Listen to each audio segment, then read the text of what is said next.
Thank you for tuning in. This is DJ FubFresh from SegaShiro.com, your Sega resource, and today we're doing a video review of Hyperdimension Neptunia.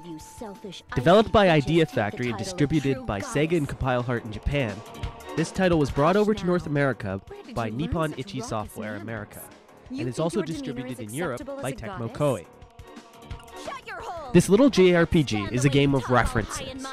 It's filled with all sorts of little nods and pokes and jabs at the game industry.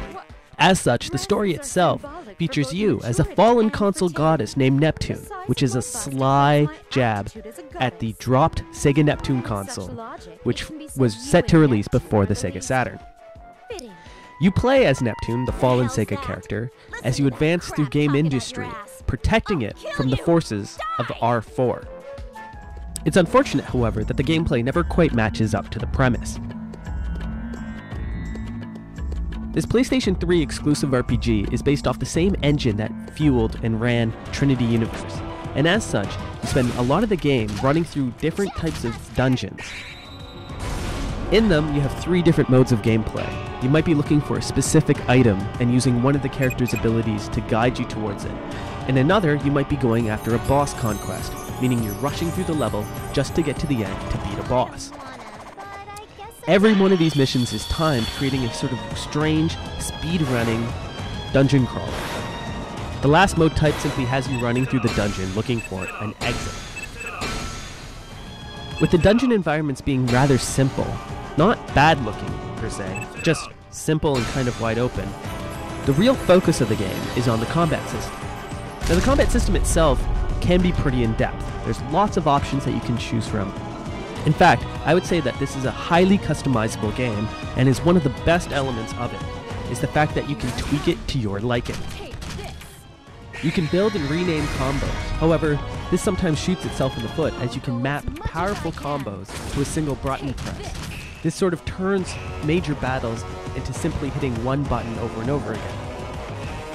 This might be effective for speedrunning, however, this odd choice takes some of the frenziedness out of some of the more crazy encounters. The art design of the game is solid if simple. However, again, the customization features really make this game feel like your own. For example, you can utilize the PS3 photo album to summon pictures of your own into the game. For example, you want to summon your girlfriend's boobs? Go right ahead. How about your favorite cat? You can do that too. It's very obvious that this game is built around fan service. However, a lot of these animations, while great and hilarious, can often take way too long, and as you play through the game, you'll find yourself skipping them, which is a bit unfortunate because they're one of the best features of the game. In another aspect of the customization features, which I actually spent way too long doing, I actually remapped and renamed all of my button combos. It was a lot of fun to come up with RPG-esque names for the different attacks that my main character used. Furthermore, you can actually customize the look of Neptune herself, with different items that you find as you collect through the game. And probably in the best customization feature ever, you can change the logo smacked right on Neptune's bottom. One interesting aspect of the character design is that there's no control over item use itself.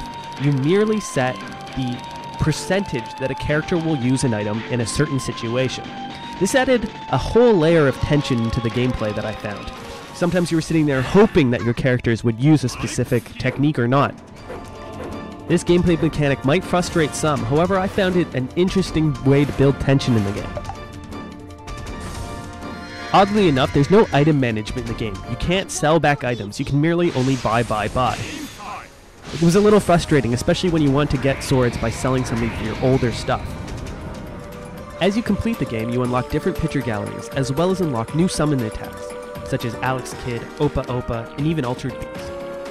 These are pretty cute and pretty cheeky, as we haven't seen some of these characters have their own game in quite some time. However, while the battle system and the dungeon crawling can also feel tedious, the real joy of this game is in the novel-esque story elements. The voice acting during these sections is very good. As you progress through the story, you will also come across these humorous little skits that will reference other games. Now, if you're a hardcore gamer, you might find some of these grin-worthy. However, other people might find them groan-worthy. I generally enjoyed them throughout the game. I loved connecting the dots and getting the little references.